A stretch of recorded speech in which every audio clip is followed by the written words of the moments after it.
Welcome to r/entitled parents, where an entitled mother kicks an injured child. Our next Reddit post is from the Ambers. I'm a 25-year-old woman and my partner is a 27-year-old man, and back in March we bought a house together. This was a big deal for us, and we were so glad we managed to pull this off, especially right before the pandemic got bad. It's a livable fixer-upper, and the lady that lived here bought it in 1967 and was the only owner before us. And she made no updates during that time, lol. It keeps us busy, and that's worked out really well being that we're home so often. Now to the event with the entitled mother. In May, my big project was pulling out some nasty bushes that had taken over a huge chunk of the front side yard. It was hot. It was sweaty. I'm digging out roots and throwing branches. Since I'm in our front yard and making a pretty drastic change to the yard, people notice. Most neighbors stop by, say a quick hello from the car and drive away, but not entitled mother. This entitled mother pulls up in a shiny black Suburban from the opposite side of the road, parking the wrong way, and rolls down her window. I'd say she's in her 50s to 60s with a gray bob haircut. I stand up and pause my music. The following conversation isn't exact, but it's pretty close, and this conversation was just so entitled. Hey, did you buy this house? Yep, just moved in last month. Did you know the family? The lady who sold it? Not really. We just got lucky they chose us, I guess. I was trying to be nice, but I was kind of off-put that she asked none of the more typical neighbor questions. Also, we made the previous owner a great offer. Yeah, my son really wanted this house. He grew up in this neighborhood, you know. Oh, darn. Yeah, houses move fast right now. He spent his whole life in this area. He really deserved to stay in the neighborhood, you know. Yeah, that's too bad. I was getting major WTF feelings right now. How much did you offer? You mean over the asking price? We were proactive.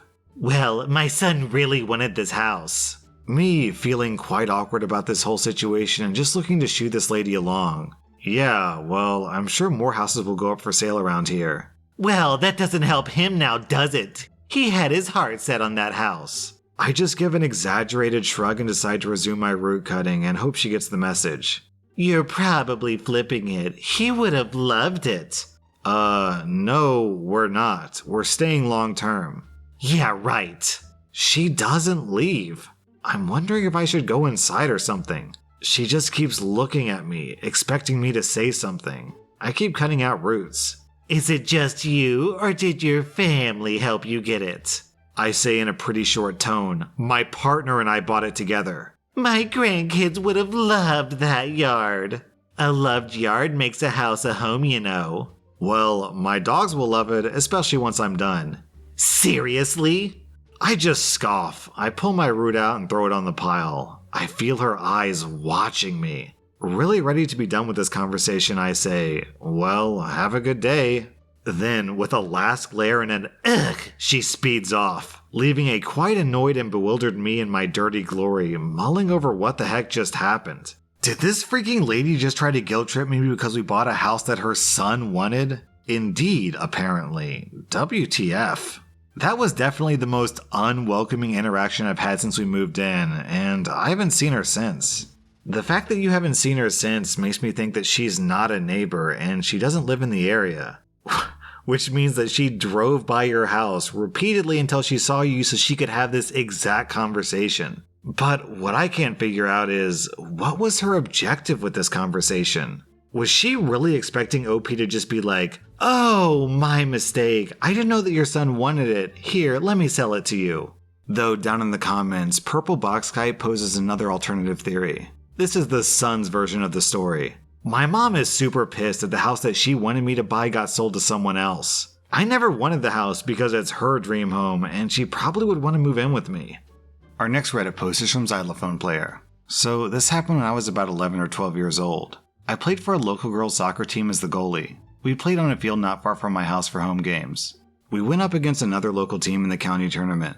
This team had a girl on it who I'll call Nicole. Nicole's mother, entitled mother, was a known problem. She'd scream if her daughter was so much as touched and had been known to be threatening to both parents and players. Nicole was lovely and we actually knew each other from school. There was a friendly sort of rivalry between us. About a quarter into the game, Nicole came to the goal and we ended up both going for the ball at the same time. Her foot connected hard with my ankle, and I immediately knew that it was broken.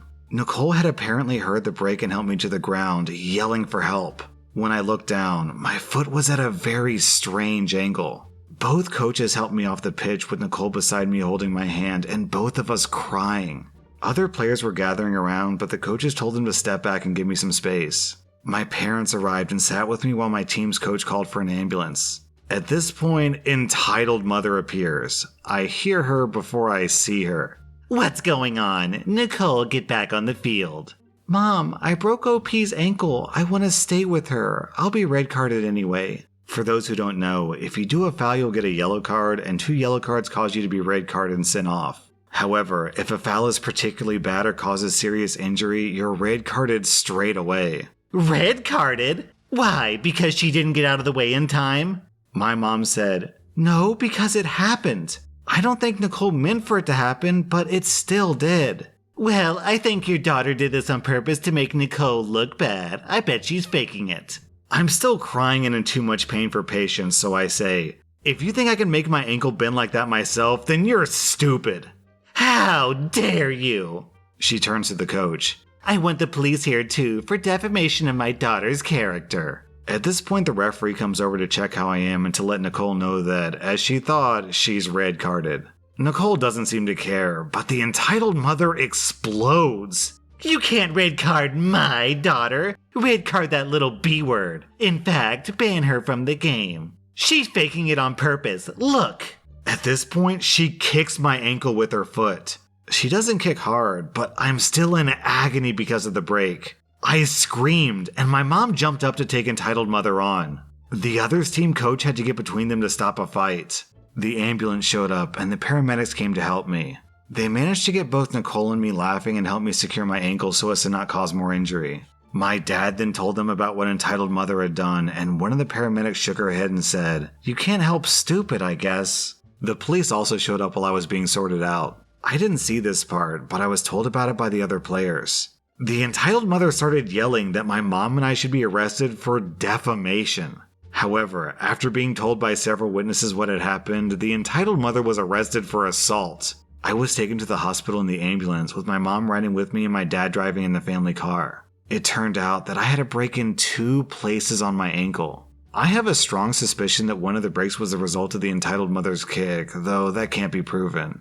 I had to wear a cast for 6 weeks and I missed a week of school. Nicole and other members of both teams came to visit me at home in the following days. The entitled mother was cautioned and released, but she was issued with a lifetime touchline ban by the team's coach. She apparently tried to show up at a couple of other games, but the other parents made her leave again. Thankfully, Nicole is still lovely, and we remain friends to this day. Kicking an injured child in front of her parents was a stupid move. She's lucky she didn't get clocked by either the father or the mother. Also, how stupid you have to be to call for someone to be arrested for defamation of character. You can get sued for defamation of character, but I don't think it's a crime. I don't think you can go to jail for it. Our next Reddit post is from Dr. Doomstick. This just happened not even 30 minutes ago. For reference, I'm a 23-year-old male nurse at a hospital that's been pretty overrun with COVID, and as such, we've been pretty short on personal protection equipment. I'm eating lunch and trying to watch a show peacefully when my dad interrupts me trying to ask me a question. "Do you guys have gloves at your facility?" "Yeah, we do, but we don't have as much as we would like." "Do you think you could grab a box for us?" "No, we're already short as is, and other people have been fired for stealing from the hospital." "Are you telling me you're not gonna do it?" "I'm not losing my job to steal gloves for you when you can buy them at the store." At this point, my dad walks off in a huff, thinking that I was being disrespectful for not depriving myself and my coworkers of supplies that we need to protect ourselves. I'm so glad that I'm moving out next month.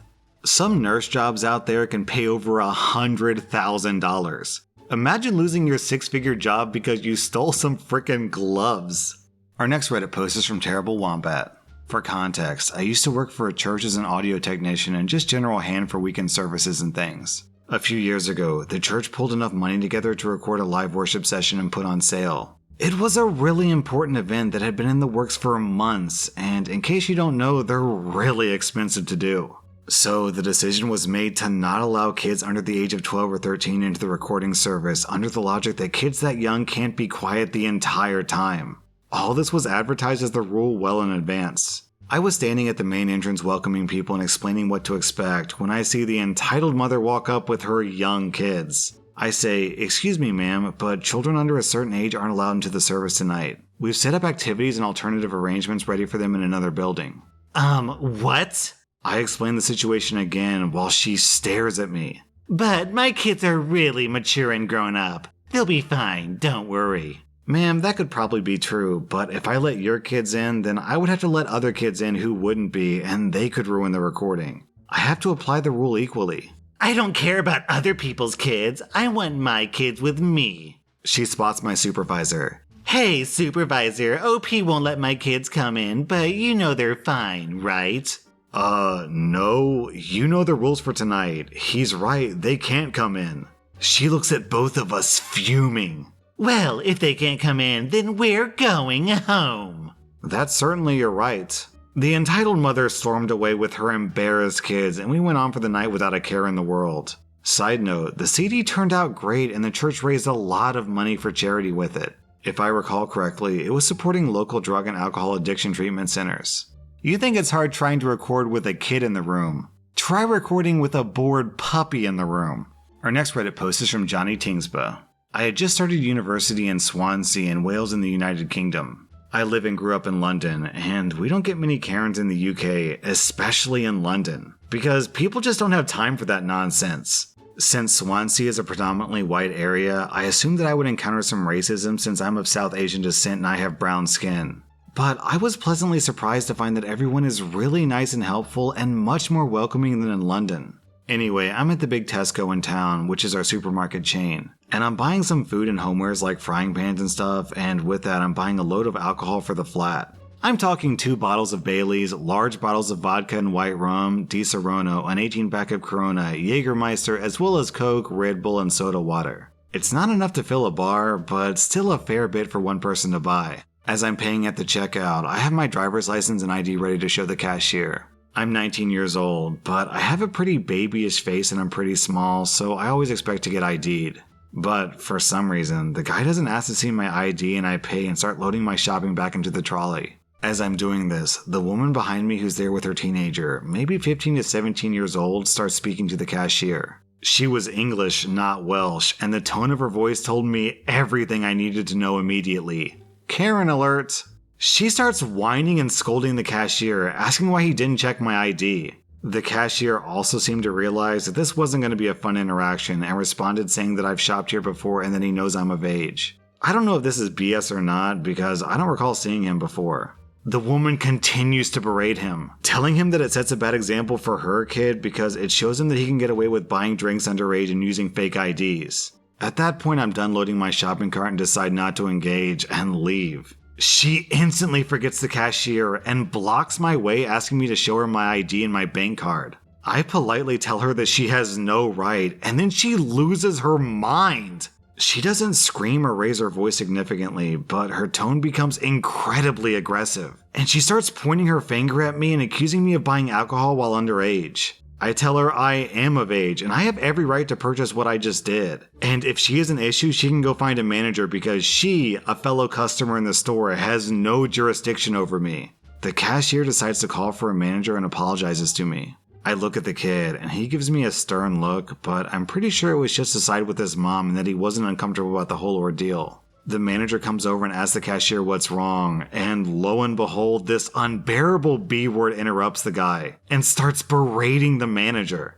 The manager listens for a little, stops her for a second, and turns to ask me for an ID. I give it to him, he checks it and he's happy, but as he goes to hand it back, the woman snaps at him with an expectant look on her face and says something like, "Sorry, but I'll have to check it myself." Not even a please. He gives it back to me anyway, which triggers a visible storm of anger within her, and she then proceeds to block his way and starts scolding him about poor customer service, illegal business activity, etc. The cashier tells me to leave and I do so because it's 9 p.m. and I really can't be bothered to deal with this. I hope that woman was kicked out or something, and if so, I'm sad I didn't witness it, but dear God, I feel sorry for that poor kid.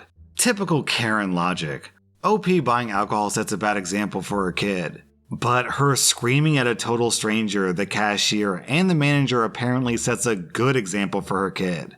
That was r/entitled parents, and if you like this content, check out my podcast where I publish the exact same episodes. Also hit that subscribe button because I put out new Reddit videos every single day.